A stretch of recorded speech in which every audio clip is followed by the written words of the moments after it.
जय श्री हरि। प्यारे भक्तों, आज मैं आप सभी को सुनाने जा रही हूँ चैत्र मास की कथा अध्याय 1। इस वीडियो में सुनेंगे राम जी की कथा। जो भक्त श्रद्धा और भक्ति के साथ राम जी की इन पावन कथाओं को श्रवण करे, उस भक्त की हर मनोकामना को भगवान जी अवश्य पूर्ण करे। जय श्री राम। श्री राम की पावन चैत्र कथा की महिमा ऐसी है कि इसे कहने और सुनने से जिस आत्मिक सुख की अनुभूति होती है वह अवर्णनीय है। साधु परंपरा में राम कथा का श्रवण नित्य नियम माना जाता है और राम का नाम भारत भूमि पर प्रतिदिन करोड़ों कंठों से निकलता है। औपचारिक व्यवहार में भारत में राम राम का पारस्परिक आदान प्रदान यहाँ की संस्कृति का अभिन्न अंग है।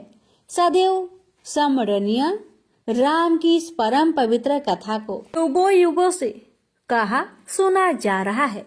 श्री राम का चरित्र मानव के उस उज्जवल पक्ष का प्रतीक है जहाँ उदारता, पितृ भक्ति, मातृ भक्ति, भ्रातृ प्रेम, प्रजा प्रेम और मर्यादा के साथ कुल के वचन के पालन का भव्य मिश्रण है। इस धारा पर यदि भगवान भी अवतरित होते हैं तो उन्हें भी मानव जीवन की उन समस्याओं और परंपराओं का निर्वाह करना ही पड़ता है, क्योंकि उनके अवतार का उद्देश्य होता है मानव से महामानव बनने का उदाहरण पेश करना। राम यही करते हैं। आदि कवि वाल्मीकि ने श्री राम के जन्म से पहले ही राम कथा की रचना कर दी थी, जिसका नाम उन्होंने दशानन चैत्र रखा था। यह कथा सत्य की असत्य पर और धर्म की अधर्म पर विजय पर आधारित थी। यह एक महानायक राम और खलनायक रावण के बीच युद्ध, धर्म युद्ध की कथा थी, जिसके नायक अयोध्या के राजकुमार राम थे।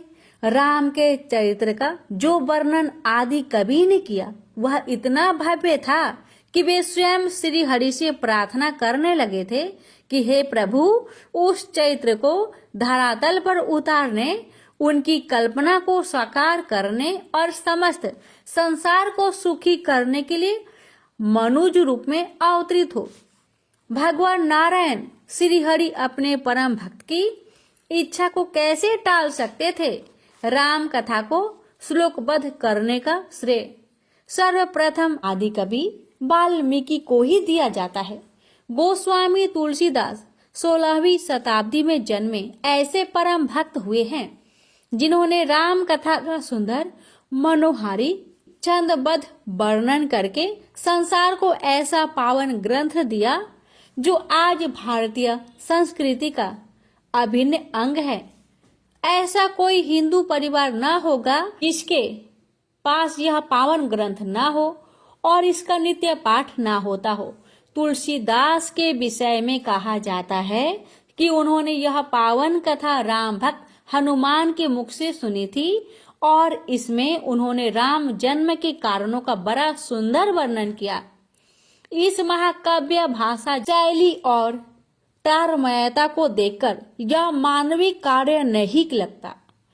इससे यह पुष्टि होती है कि श्री राम की प्रेरणा और हनुमान की कृपा से ही तुलसीदास ऐसी लयबद्ध, अर्थपूर्ण और सागर गर्भित रामचरित्र मानस की भव्य रचना कर पाए।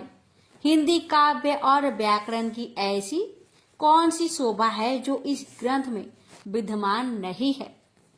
राम कथा का सर्वप्रथम वर्णन ब्रह्मा जी ने गौरूपी पृथ्वी से किया, जहाँ देवऋषि नारद जी उपस्थित थे। नारद के द्वारा यह कथा विभिन्न संतों से कही गई। मुनि अगस्त्य ने भी इस पावन कथा का प्रचार प्रसार बड़े ही भक्ति भाव से किया। तुलसीदास जी ने सभी की वंदना करते हुए राम कथा को रामचरित्र मानस के द्वारा भव्यता प्रदान की। भगवान श्री हरि जग जननी माता लक्ष्मी के साथ क्षीर सागर में नित्य निवास करते थे। ब्रह्मा रूप में सृष्टि का सृजन, विष्णु रूप में उसका पालन और शिव रूप में संहार अर्थात संतुलन करते थे। जब जब धरा पर दुष्ट शक्तियों का प्रभाव बढ़ गया है और धर्म का ह्रास होता है, तब तब श्रीहरि भिन्न भिन्न रूप धरकर अवतरित होते हैं। श्रीहरि का पहला अवतार मत्स्य अवतार था। महाप्रलय के समय सृष्टि को बचाने के लिए श्रीहरि ने मत्स्य अवतार लिया और हयग्रीव नाम के राक्षस को मारकर वेदों की रक्षा की। राक्षस हयग्रीव महाप्रलय के समय ब्रह्मा जी के मुख से निकले वेदों को निकलकर भाग गया। महाप्रलय के समय सभी सृष्टि अंशों को सुरक्षित कर मत्स्य रूपी श्रीहरि ने सृष्टि की पूर्ण रचना की। नरसिंह पुराण के अनुसार उनका दूसरा अवतार कूर्म अवतार है। कहते हैं कि एक बार इंद्र को क्रोधी महामुनि दुर्वासा ने परिजात पुष्पों का दिव्य हार उपहार में दिया था। इंद्र ने उसे तुच्छ जानकर उसे फेंक दिया। अपने उपहार का ऐसा अपमान देखकर क्रोधी दुर्वासा ने इंद्र को श्राप दे दिया कि तेरा वैभव नष्ट हो जाएगा। श्राप के अनुसार लक्ष्मी जी रसातल में चली गई और देवताओं की शक्ति छीन हो गई। इससे दुखी होकर देवता श्री हरि के पास गए और अपनी व्यथा सुनाई। इधर असुरों ने देवताओं की शक्ति छीन होते देख अमरावती पर अधिकार कर लिया। श्री हरि ने तब समुद्र मंथन की राय दी, जिससे लक्ष्मी और अमृत को प्राप्त करने की बात कही गई। समुद्र मंथन में मंदराचल पर्वत की मथनी बनाई गई और उसे पीठ पर धारण करने के लिए जगत कल्याण हेतु श्री हरि ने कच्छप अर्थात कूर्म अवतार लिया। भगवान श्री हरि का तीसरा अवतार वराह अवतार है। कश्यप ऋषि की पत्नी इति के गर्भ से हिरण्याक्ष और हिरण्यकश्यपु नाम के दो महाबलवान दैत्य उत्पन्न हुए, जिन्होंने पारवंध बस श्रीहरि से घोर शत्रुता ठान ली। पारवंध की कथा इस प्रकार है कि भगवान शिव के जय विजय नाम के दो द्वारपाल थे। एक बार शिव के दर्शन हेतु सनकादि मुनि कैलाश पर पधारे, जो जय विजय ने उन्हें वहां से प्रवेश करने से रोक दिया। सनकादिक मुनि ने क्रोधित होकर श्राप दिया कि वे दोनों अगले 3 जन्मों के लिए घोर राक्षस के रूप में जन्म लेंगे और संसार को कष्ट देकर प्रभु 2 ही बनेंगे। इसी श्राप के कारण जय विजय का पहला जन्म हिरण्याक्ष और हिरण्यकश्यपु के रूप में हुआ। हिरण्याक्ष का वध करने के लिए प्रभु ने वराह अवतार लिया और हिरण्यकश्यपु के वध के हेतु नरसिंह अवतार लिया। अपने परम भक्त प्रहलाद के भक्ति और यश को चिरतार्थी रखने हेतु श्री हरि ने नरसिंह के रूप में अवतार लिया। श्री हरि के 5वें अवतार के रूप में वे 52 वामन के रूप में अवतरित हुए। 12वें आदित्य अर्थात अदिति देव माता के पुत्र के रूप में भगवान श्री हरि का अवतार भी जगत कल्याण के लिए ही हुआ। परम भक्त प्रहलाद का पुत्र असुर राज बलि ने अपनी उदारता, दानशीलता और तप से तीनों लोकों को जीतकर असुरी साम्राज्य का विस्तार कर लिया था। और असुरों की तो प्रवृत्ति ही मानवता को त्रास देने वाली होती है, अतः धरा पाप के बोझ से पीड़ित हो उठी थी। तब श्री हरि ने वामन अवतार लेकर राजा बलि से 3 पग भूमि दान करने का संकल्प लिया। 2 पग में पृथ्वी और आकाश लेकर तीसरा पग वामन रूपी श्री हरि ने राजा बलि के शरीर पर रखा और उन्हें पाताल लोक भेज दिया। इस प्रकार श्री हरि ने बलि का प्रभाव छीनकर देवता व मानव जाति का कल्याण किया और दानवीर राजा बलि को सूतल लोक प्रदान किया। श्री विष्णु का 6वां अवतार महर्षि परशुराम के रूप में परम विद्वान ब्राह्मण श्रेष्ठ मुनि जमदग्नि की पत्नी रेणुका के गर्भ से उत्पन्न हुआ। उस समय हेहय वंश का कुर्मकर्मा महाबली राजा पार्थ बड़ियाजुन था, जिसे सहस्त्रबाहु के नाम से भी जाना जाता है। वह संसार को दारुण दुख दे रहा था। उसका दुर्भाग्य की काल की प्रेरणा वह एक बार महर्षि जमदग्नि के आश्रम में असंख्य सेना सहित आ गया। यहाँ मुनि दंपति ने उनका अच्छा स्वागत सत्कार किया और कई अछोहिनी सेना को तृप्त किया। यह सब संभव हो सका था कामधेनु की पुत्री नंदिनी गाय के कारण। सहस्त्रबाहु ने महर्षि जमदग्नि से नंदिनी को मांग लिया। महर्षि द्वारा विनय पूर्वक इनकार कर देने पर सहस्त्रबाहु ने उनका अपमान किया और बलपूर्वक गौ माता को ले गया। जब महर्षि परशुराम को यह समाचार मिला तो अत्यंत क्रोध में फरसा उठाकर उन्होंने हेहय क्षत्रियों के विनाश की प्रतिज्ञा की। परशुराम ने 21 बार युद्ध करके अकेले ही हेहय वंश का विनाश कर दिया और संसार में शांति व धर्म की स्थापना की। परशुराम का अवतार अमर तत्व का था, अतः वे सृष्टि प्रत्न जीवित रहने वाले कहे जाते हैं। राम और कृष्ण के अवतार में उनकी उपस्थिति थी। श्री हरि का राम अवतार त्रेता युग में पहला परशुराम का और दूसरा श्री राम अवतार था। श्री राम के अवतार के कारण कई थे। कश्यप और अदिति ने घोर तपस्या से श्री हरि को प्रसन्न करके उनसे अपने पुत्र रूप में अवतरित होने का वरदान प्राप्त किया था। फिर यही दोनों मनु और शतरूपा के रूप में जन्मे और पुनः श्री हरि की तपस्या कर उनसे यही वर प्राप्त किया। त्रेता युग में यही अयोध्या नरेश दशरथ और महारानी कौशल्या के रूप में जन्मे। श्री हरि ने उनकी घोर तपस्या से प्रसन्न होकर उनके पुत्र के रूप में जन्म लिया। यह प्रभु श्री राम के अवतार का एक प्रमुख कारण था। श्री हरि ने मनुज राम रूप में जन्म लेने का एक और रोचक कारण देवऋषि नारद का कौतुक भरा चरित्र रहा है। जो प्रभु के परम भक्त है, देवऋषि नारद का चरित्र बड़ा ही रोचक और कौतुकपूर्ण है।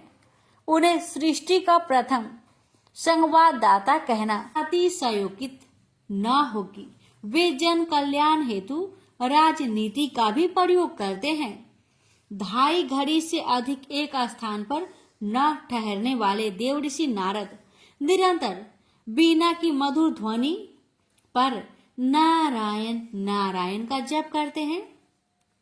एक बार नारद जी ने हिमालय पर्वत पर एक रमणीक स्थान देखा तो निर्मल वृत्ति के कारण उनकी वही समाधि लग गई। देव समाज में इंद्र एक ऐसे संकालु देवता है जो साधारण व्यक्ति द्वारा तप करने पर भी विचलित हो उठते हैं कि कहीं वह उनका इंद्र आसन ना छीन ले। अब जबकि नारद जी समाधि हो गए तो इंद्र का संकित हो जाना और भी स्वाभाविक था। देवऋषि तप करके कहीं उनका इंद्र आसन तो प्राप्त नहीं करना चाहते।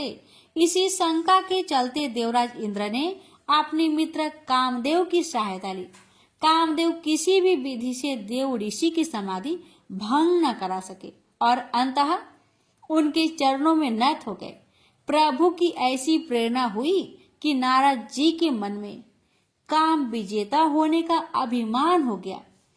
नारद जी ने इसे अपनी उपलब्धि मानकर ब्रह्मा जी, शिव जी और फिर श्री हरि विष्णु को जा सुनाई। श्री हरि ने अपने इस परम प्रिय भक्त के अभिमान को दूर करने के लिए एक माया रच डाली। इस माया से श्री हरि ने एक सुंदर नगर, वहां का वैभवशाली राजा और अत्यंत रूपवती राजकन्या विश्व मोहिनी का सृजन किया और ऐसा संयोग बनाया कि नारद जी उस नगर में कौतूहल बस पहुंच गए। आज से पूर्व उन्होंने न वह नगर कभी देखा था और न उसका नाम सुना था। उन्होंने कभी ऐसा अपूर्व सुंदरी भी न देखी थी जिसकी हस्त रेखाओं में उसका वर तीनों लोकों का अधिपति होगा, ऐसा लिखा था। माया के भ्रम में फंसे नारद जी सीधे बैकुंठ पहुंचे और श्री हरि की स्तुति करके उनसे हरि का रूप मांग लिया। श्री हरि तो कुछ और ही लीला कर रहे थे, अतः उन्होंने नारद जी को हरि अर्थात बानर का रूप दे दिया। विश्व मोहिनी के स्वयंवर में बानर रूपी नारद जी का बड़ा ही अपमान हुआ और विश्व मोहिनी को श्री हरि विष्णु भगवान ही वर ले गए। ऐसे में देव ऋषि को क्रोध आना स्वाभाविक ही था। भक्तों को भगवान ने यह अधिकार दिया भी है। नारद जी क्रोध से भरे बैकुंठ पहुंचे तो लक्ष्मी रूप में विश्व मोहिनी को देख सब समझ गए। देव ऋषि नारद बोले, आहा, तो यह कारण था मुझे बानर रूप देने का। इस सुंदरी पर तो आपकी दृष्टि थी। सर्वेश्वर हो तो किसी से भी कपट करने से भय नहीं मानते, लेकिन इस बार आपने मुझसे ही शत्रुता ले ली है। उस देव ऋषि को ही क्रोधित कर दिया। इसने कामदेव को जीता था। प्रभु, आपने यह उचित नहीं किया। आपने देव ऋषि को स्त्री वियोग का अपार कष्ट दिया है। मेरा श्राप है कि आपको भी स्त्री वियोग की पीड़ा सहने के लिए मानव रूप में अवतार लेना होगा और पीड़ा में सहायता हेतु उन्हीं बानरों का भय देना होगा जिनका रूप देखकर आपने मेरा घोर अपमान किया है। मेरा यह श्राप मिथ्या नहीं हो सकता। श्री हरि ने उस श्राप को स्वीकार किया और अपनी माया समेट ली। नारद जी को सत्य का भान हुआ तो स्तब्ध रह गए और प्रभु से क्षमा याचना करने लगे। श्री हरि ने उन्हें बोध कराया कि वह सब उन्हीं की प्रेरणा से विशेष कार्य संपादन हेतु किया गया है, अतः उन्हें गलानी करने की आवश्यकता नहीं है। इस प्रकार श्री हरि के राम अवतार के कई कारण में से एक कारण ये भी रहा। अन्य कारणों में से एक कारण ये भी था कि संसार में रावण व कुंभकर्ण के अत्याचारों से सुर नर मुनि धेनु आदि सभी अत्यंत पीड़ित होने लगे थे। वास्तव में रावण कुंभकर्ण के रूप में शिव जी के द्वारपाल जय विजय का ही पूर्ण जन्म हुआ था। इन्हें श्री हरि ने राम अवतार लेकर मुक्ति प्रदान की थी। प्रेम से बोलिए जय सिया राम। लंकाधीश रावण का संहार की कथा। रावण उद्भट विद्वान है, शिव का ऐसा अनन्य भक्त है जो उन्हें प्रसन्न करने के लिए अपने मस्तक को अपने ही हाथों से काटकर पुष्प रूप में अर्पित करता है। वह ऐसा अहंकारी भी है कि अपने ही आराध्य शिव को अपना बाहुबल दिखाने से भी नहीं चूकता और शिव सहित कैलाश को उठा लेता है। वह ऐसा पितृ भक्त भी है जो अपने पिता की पीड़ा का आभास करके अपने सौतेले भाई कुबेर से बलपूर्वक सोने की लंका भी छीन लेता है और उसे वहां से पलायन करने पर विवश करने लगता है। ब्रह्मा जी के 10 मानस पुत्र में महर्षि पुलस्त्य अत्यंत विद्वान और हरि भक्त थे, परंतु उनमें यह दोष था कि वे अपने उपेक्षा सहन नहीं कर पाते थे। उनकी पत्नी का नाम गौ था, जिनके गर्भ से वे श्रवण अर्थात कुबेर का जन्म हुआ। कुबेर की अधिक श्रद्धा अपने पितामह अर्थात ब्रह्मा जी में थी। कुबेर की उपेक्षा ने महर्षि पुलस्त्य को क्रोधित कर दिया।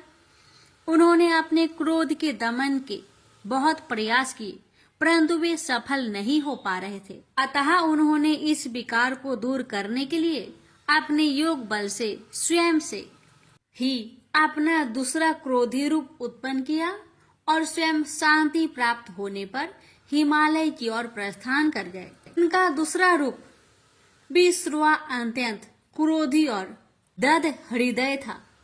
उसने अपने जन्म और उसकी पीड़ा का कारण कुबेर को माना।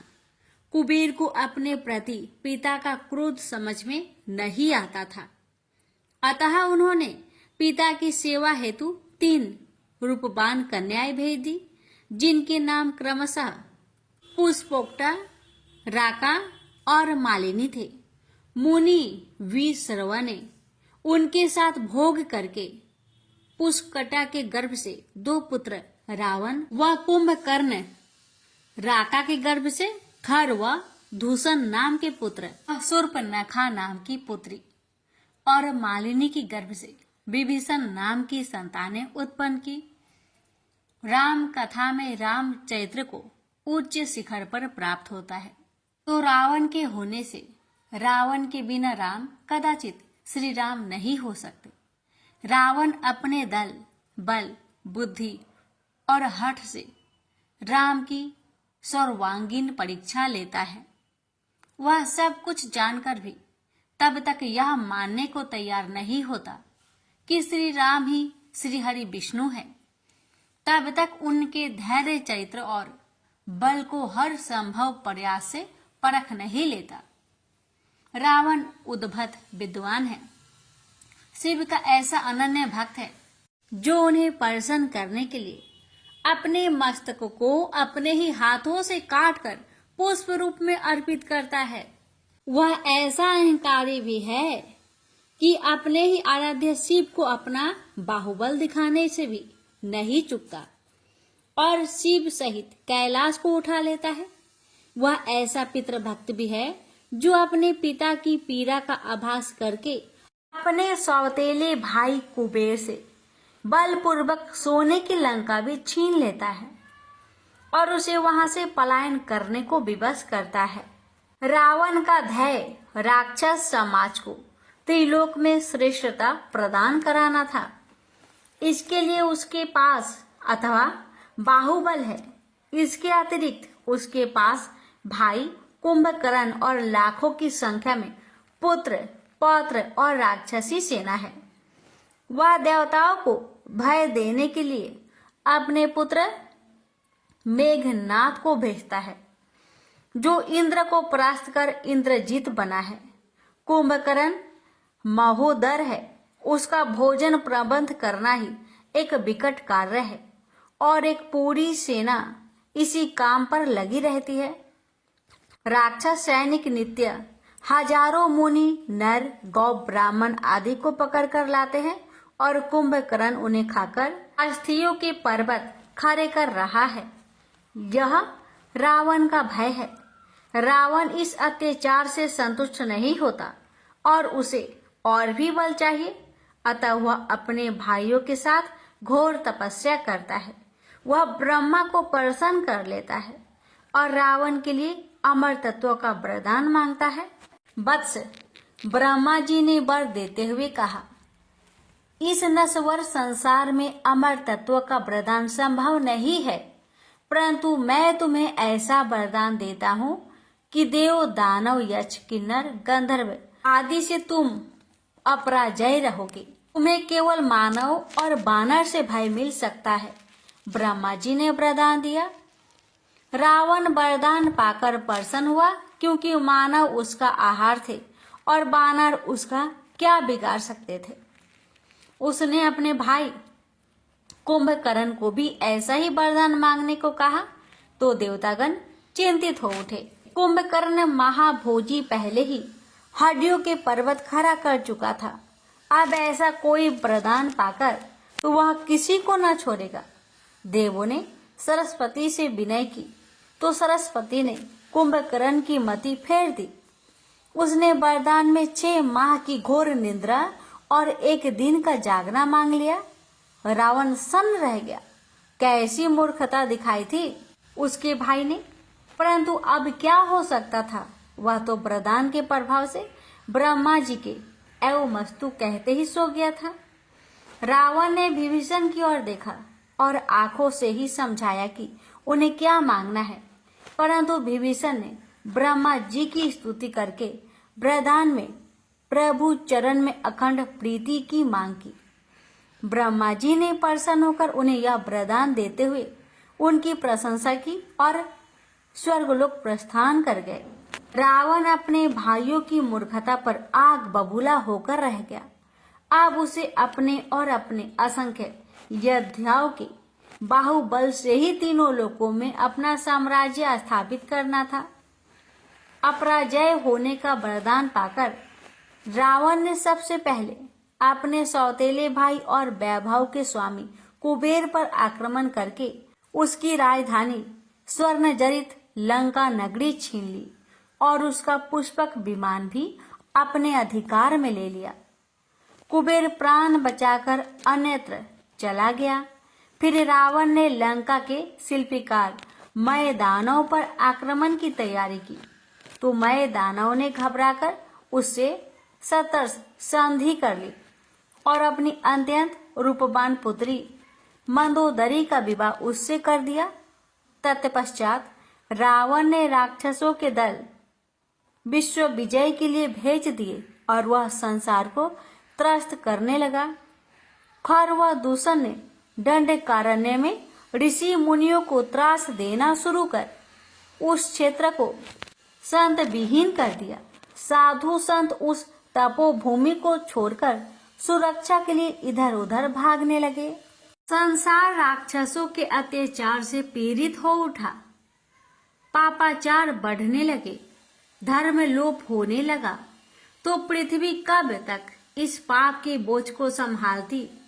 वह अत्यंत व्याकुल होकर गौ रूप में ब्रह्मा जी के पास पहुंची और उन्हें अपनी व्यथा सुनाई। हे पितामह, आपने राक्षस राज रावण को अपराजय होने का वरदान देकर उसे अभय और क्रूर बना दिया है। अब वह दुष्ट तीनों लोगों को त्रास दे रहा है।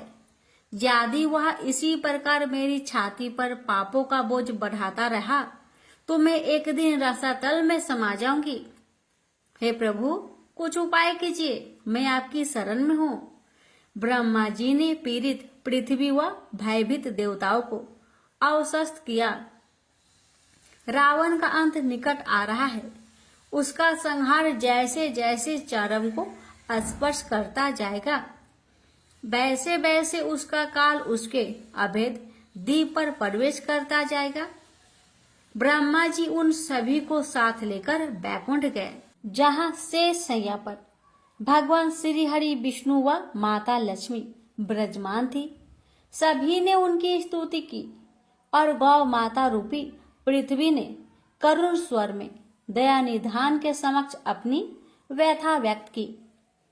श्री हरि ने गौ रूपी पृथ्वी और समस्त देवता गणों को सत्वाना देते हुए कहा, हे त्रितापो का महाभार उठाने वाली पूज्य वसुधे व समस्त देवगणों, जन्म के समय ही मृत्यु का समय लिख दिया जाता है और पापात्मा रावण का जीवन अभी कुछ समय और शेष है। अभी महाशिव की कृपा दृष्टि उस पर है, परंतु यह अधिक समय नहीं रहेगी। महादेव की प्रेरणा जैसे ही होगी, मैं धरा का भार हरण करने के लिए मृत्यु लोक में अवतार लूंगा और उस अहंकारी अधर्मी रावण को उसके निर्मल कुल सहित विनष्ट कर दूंगा। इसके लिए आप सभी को मेरा सहायक बनना होगा। अतः आप सभी विभिन्न रूपों में पृथ्वी पर जन्म ले। मैं अयोध्या नरेश दशरथ के ज्येष्ठ पुत्र राम के रूप में अवतरित होऊंगा और तुम सबको एकत्र करके देवलीला करते हुए रावण का संहार करूंगा। श्री हरि की सत्वाना पर सभी प्रसन्न हो उठे। ब्रह्मा जी ने देवताओं को श्री राम की पावन गाथा का पूर्वाभास प्रस्तुत करते हुए रावण की अपराजयता को संदिग्ध बताया। उन्होंने एक उदाहरण देकर रावण के बारे में बताया कि अपने बल के अहंकार में चूर रावण पुष्पक विमान पर बैठकर एक बार किष्किंधा पर्वत की तलहटी में पहुंच गया। एक स्वच्छ सरोवर व उपवन देखकर वह कुछ समय विश्राम करने के लिए वहां उतर गया। उसने सरोवर में से जल पिया तो बड़ी तृप्ति का अनुभव किया, पर तभी वह चौंक उठा। सरोवर में से एक विशालकाय बानर डुबकी लगाकर ऊपर आया था, जिसे रावण पहचानता था। वह बानरों का राजा किष्किंधा नरेश बाली था। रावण को बड़ी गलानी हुई कि जिस सरोवर में एक बानर स्नान करता था, उसने ब्राह्मण होकर उस अपवित्र जल को पी लिया। गलाने के साथ ही उसका अहंकार क्रोध में बदल गया। अरे बाली, तू भले ही राजा है, परंतु तेरी बुद्धि साधारण चंचल बानर जैसी ही है। तू इतना भी नहीं जानता कि इस प्रकार के उपवन सरोवर पार्थिकों के लिए होते हैं, और तू इसमें स्नान कर रहा है, इसे अपवित्र कर रहा है। तेरी इस धृष्टता के कारण भूल से मैंने यह अपावन जल ग्रहण कर लिया है। रावण क्रोध से बोला, लंकेश, इस सरोवर के पास स्नान घाट बना है और कोई साधारण बुद्धि भी जान सकता है कि यह पेयजल नहीं है। बाली ने हंसकर कहा, फिर तुम्हारे लिए पावन क्या और अपावन क्या? यह उस रक्त मांस से तो पावन है जो तुम भक्षण करते हो। उस कीटों उत्पन्न मदिरा से तो पावन है जो तुम घड़े भर भर कर पीते हो। तुमने जन्म ही तो ब्राह्मण के घर लिया है, पर तुम्हारे कर्म तो पशुओं से भी निरंतर है। प्रचंड अग्नि जैसे थोड़े से जल के स्पर्श से और भी भड़कती है, वैसे ही अहंकारी का क्रोध सत्य वचन सुनकर भड़क उठता है। रावण तो जन्मात क्रोधी था। यह वाद विवाद देखते बढ़ गया था और कोई भी एक दूसरे से कम नहीं था। बाली को एक ऐसा वरदान प्राप्त था कि प्रत्यक्ष युद्ध करने पर प्रतिद्वंदी की आधी शक्ति उसमें आ जाती थी। रावण से मल्ल युद्ध करते समय भी यही हुआ। दोनों में भीषण आक्रमण बचाव के पैतरे चल रहे थे। अंततः रावण शिथिल पड़ गया और बाली ने उसे अपनी विशालकाय काख में दबा लिया। बाली उस उपवन में 10 मास के प्रभाव पर था। रावण को उसने 6 मास तक बंदी रखकर मुक्त किया और उसका सारा अहंकार चूर चूर कर दिया। यह वास्तव में रावण के लिए सीख और संकेत था कि न वह अपराजय है और अपराजय के वरदान में ही उसके नाश के भी तत्व विद्यमान थे। सभी देवगण रावण बाली प्रसंग को सुनकर अवशस्त हो गए कि रावण अपराजय नहीं था और मानव व बानर वास्तव में ही उसकी पराजय निश्चित करने वाले थे। अतः सभी देवता धीरे धीरे इन्हीं योनियों में अपने अंश को जन्म देने लगे थे। लंकापति रावण के भी पूर्व जन्मों पर दृष्टिपात करना प्रासंगिक होगा। सनकादि मुनि के श्राप के कारण शिवगणों जय विजय को 3 जन्मों तक राक्षस योनि में रहने का श्राप मिला था। पहला जन्म हिरण्याक्ष व हिरण्यकश्यप के रूप में और दूसरा जन्म संयुक्त शक्ति के साथ दैत्यराज जलंधर के रूप में हुआ। पौराणिक मान्यताओं के अनुसार जलंधर भगवान शिव के ही अंश से उत्पन्न असुर था, जिसने कठोर तप करके अनेक वरदान और बल प्राप्त किया था। जलंधर की पत्नी का नाम वृंदा था, जो अखंड पतिव्रत धर्म का पालन करती थी और उसके पतिव्रत धर्म के बल की ही प्रभाव था कि जलंधर अपराजय हो गया था। उसने अपने बल के अभिमान में पहले देवराज इंद्र को पराजित किया, फिर वह मद में डूबा सेना लेकर बैकुंठ की ओर चल पड़ा, जहां लक्ष्मी जी ने उसे भ्रमित कर अपना भाई बना लिया। वह वहां से बिना युद्ध किए लौट आया। अंततः वह भगवान शिव पर आक्रमण करने और पार्वती को उनसे छीनने के लिए कैलाश जा पहुंचा, जहां महादेव से उनका घनघोर युद्ध हुआ। पर अपनी पत्नी वृंदा के अस्तित्व के बल से महादेव के प्रहार भी उसका कुछ नहीं बिगाड़ पा रहा था। शिव को उसके सामने से भागना पड़ा और वे विष्णु की शरण में पहुंचे।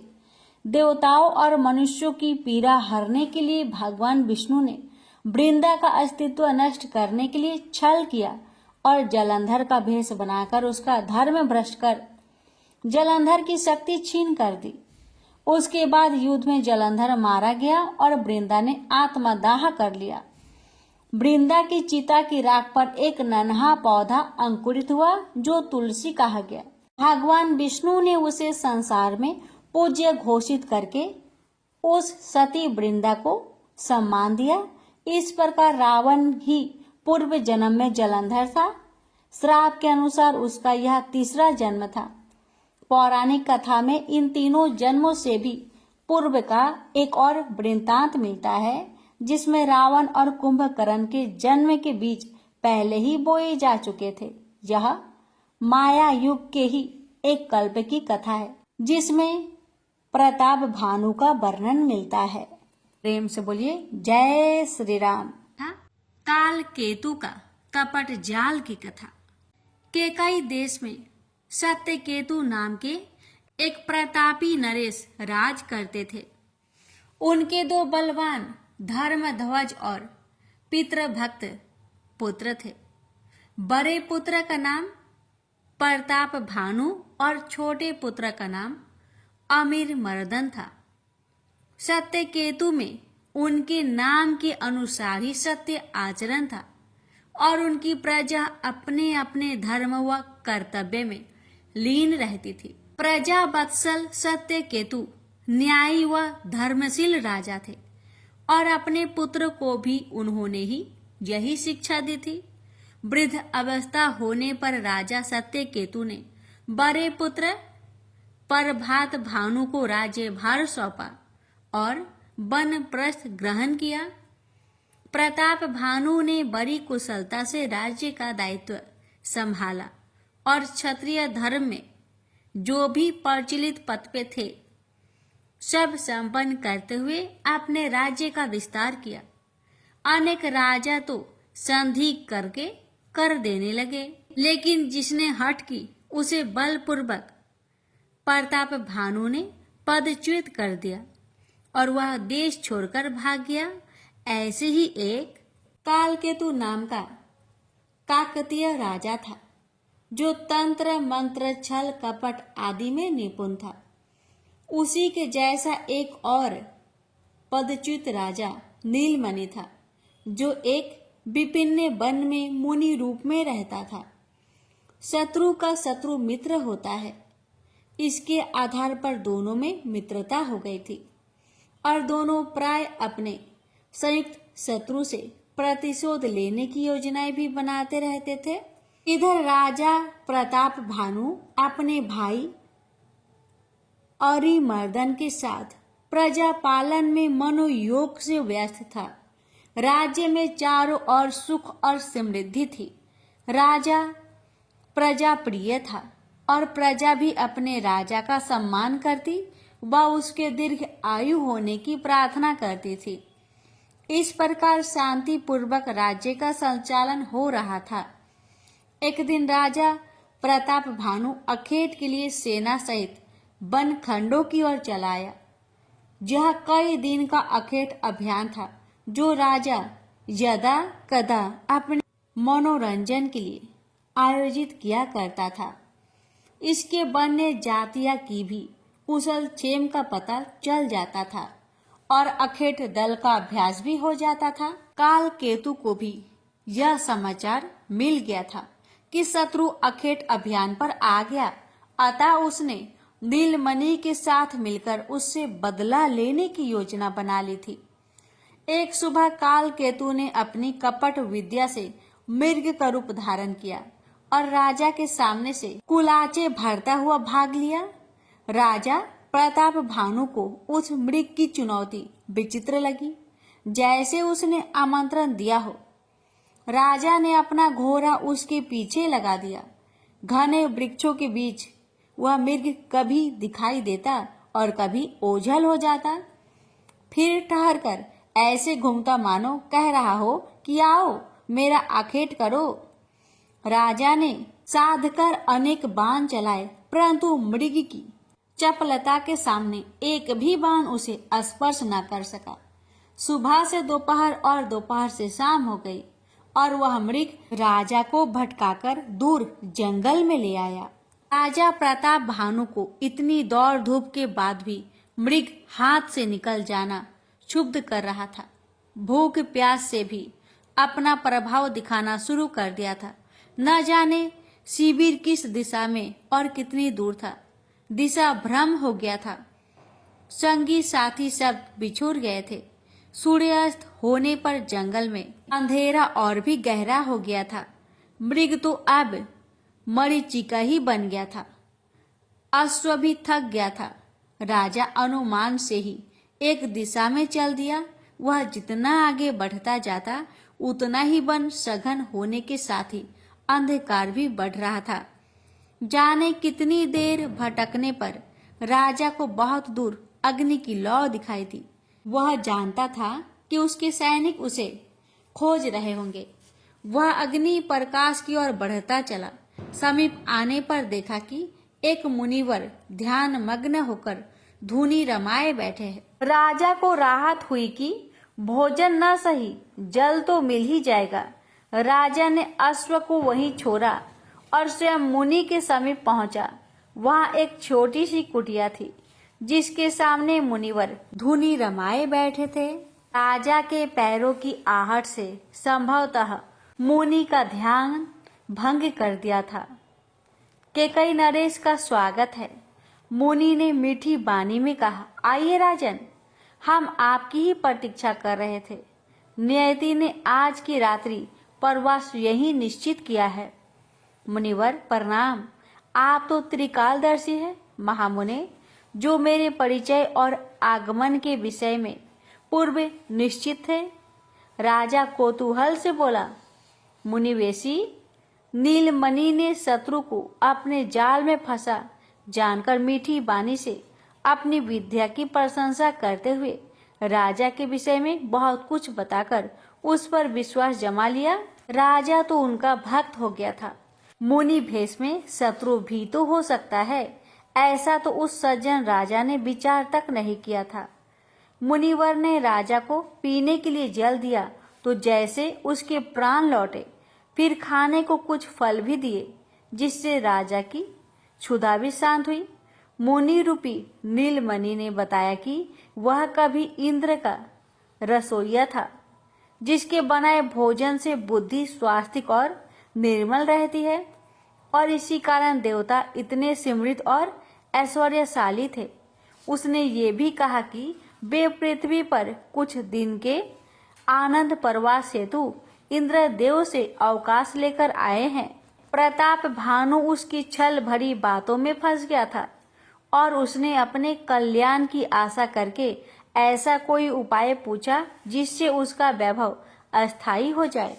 राजन, यदि मेरे द्वारा बनाई गई रसोई को तुम 1,00,000 ब्राह्मणों को अपने हाथों से परोसकर खिलाओ तो उन सबके आत्मिक आशीष से तुम्हारा वैभव अस्थायी और अपार हो जाएगा। परंतु यह अत्यंत गुप्त भोजन होगा जिससे मेरे विषय में किसी को पता न चले। मेरी गुप्त रसोई में सारी सामग्री उपलब्ध हो और मेरे पास कोई भी न आए। राजा प्रताप भानु काल केतु और नीलमणि के कपट जाल में फंस चुका था। वह क्या जानता था कि मायावी काल केतु और छली नीलमणि जैसे उसके 2 अज्ञात शत्रुओं ने बिना युद्ध किए ही उसके समूचे कुल व राज्य का विनाश करने का कुचक्र रच दिया था। प्रताप भानु ने हर्ष और आशा से भरकर गुप्त रसोई का निर्माण शुरू कर दिया और 1,00,000 ब्राह्मणों को महाभोज का निमंत्रण भेज दिया। ब्राह्मणों के लिए भी यह कोई आश्चर्य का विषय न था, क्योंकि राजा लोग ऐसे आयोजन प्राय करते रहते थे।